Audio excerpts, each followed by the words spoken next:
welcome back to the story today. If you remember, where we got to in our Babe the Gallant Pig story was Babe, our sheep pig, had gone up the hill to see if he could meet the sheep. After meeting Ma, the sheep that was brought in for some medicine, he thought he'd go and see the rest of them. And Ma had mentioned to her friends about this polite young pig. And now Babe finds himself in the midst of what seems like madness. People are trying to steal the sheep. So let's see what happens today. They began to fidget and look about for an escape route. This was opened for them when the men, cursing quietly, for above all things they were anxious to avoid too much noise, sent the flanking dog to drive the pig away, and some of the sheep began to slip past them. Next moment all was chaos. Angrily the dog ran at Babe, who scuttled away squealing at the top of his voice in a mixture of fright and fury.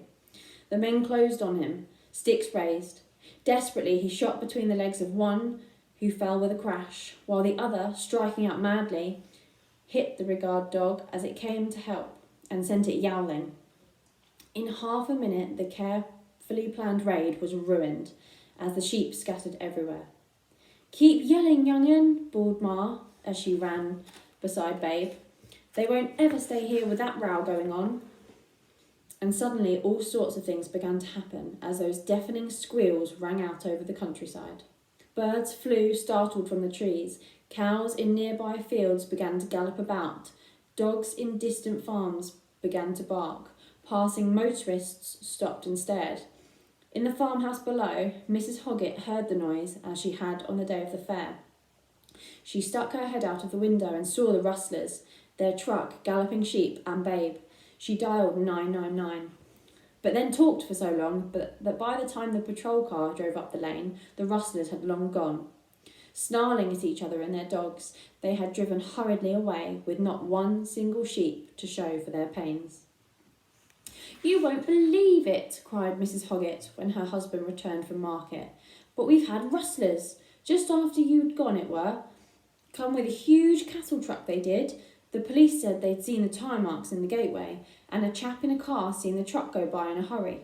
And there's been lots of it about. And he give the alarm, he did, kept screaming and shrieking through enough to burst your eardrums.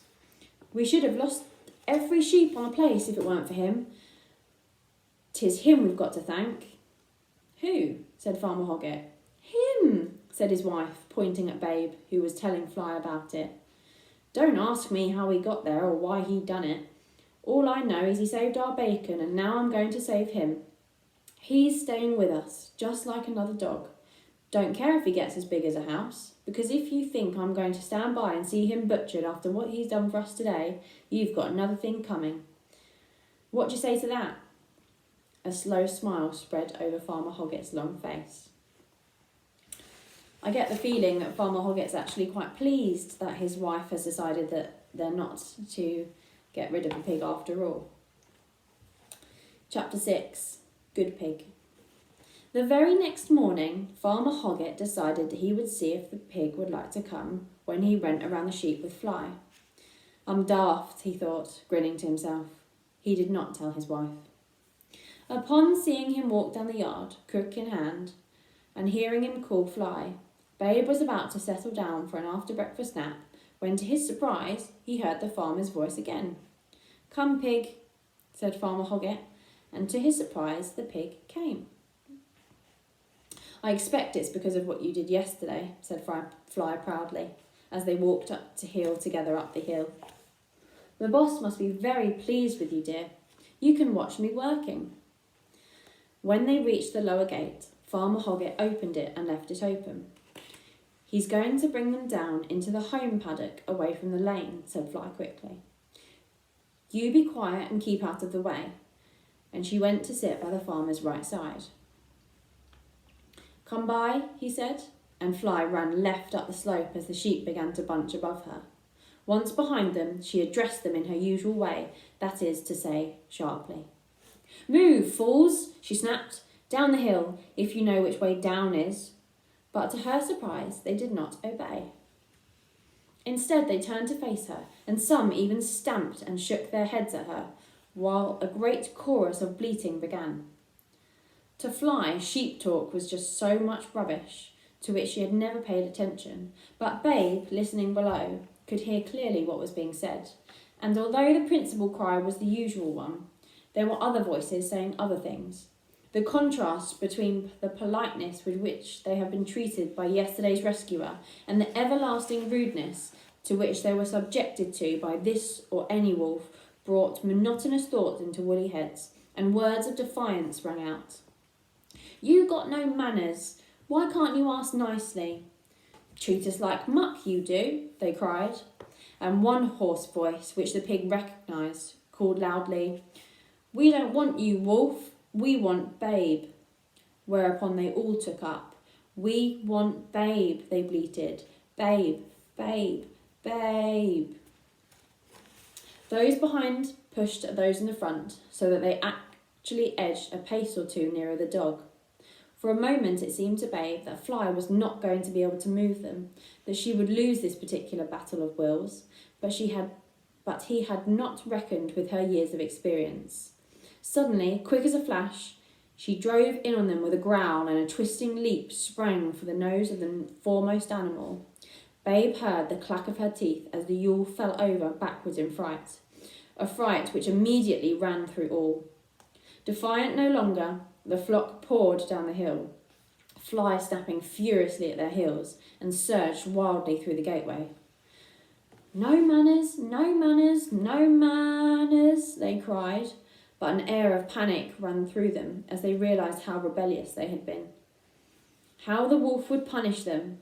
They ran helter-skelter into the middle of the paddock and wheeled as one to look back, ears pricked, eyes wide with fear. They puffed and blew, and Ma's hacking cough ran out. But to their surprise, they saw that the wolf had dropped by the gateway, and after a moment the pig came trotting out to one side of them. Though Farmer Hoggett could not know what had caused the near revolt of the flock, he saw clearly that for some reason they had given Fly a hard time, and that she was angry. It was not like her to gallop sheep into that pell-mell fashion. "Steady," he said curtly, as she hurried to the rear guard, "and then down, and stay, and shut the gate." Shepherding suited Farmer Hoggett. There was no waste of words in it. In the corner of the home paddock, closest to the farm buildings, was a smallish fenced yard divided into a number of pens and runways.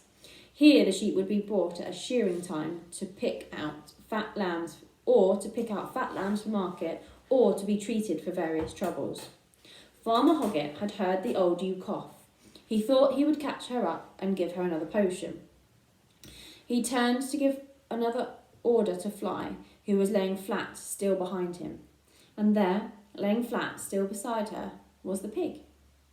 "Stay, Fly," said Hoggett, "and just for fun, come pig." Immediately, Babe ran forward and sat at the farmer's right, his front trotters placed neatly together, his big ears cocked for the next command. Strange thoughts began to stir in Farmer Hoggett's mind, and unconsciously he crossed his fingers. He took a deep breath, and holding it, "Away to me, pig," he said softly. Without a moment's hesitation, Babe began the long outrun to the right. Quite what Farmer Hoggett had expected to happen. He could never afterwards clearly remember. What he had not expected was that the pig would run to the rear of the flock and turn to face it and him, and lie down instantly without a word or further command spoken, just as a well-trained dog would have done. So, I think we'll leave it there for today's story, and we'll find out whether Babe does a good job and surprises Farmer Hoggett or not tomorrow. See you tomorrow.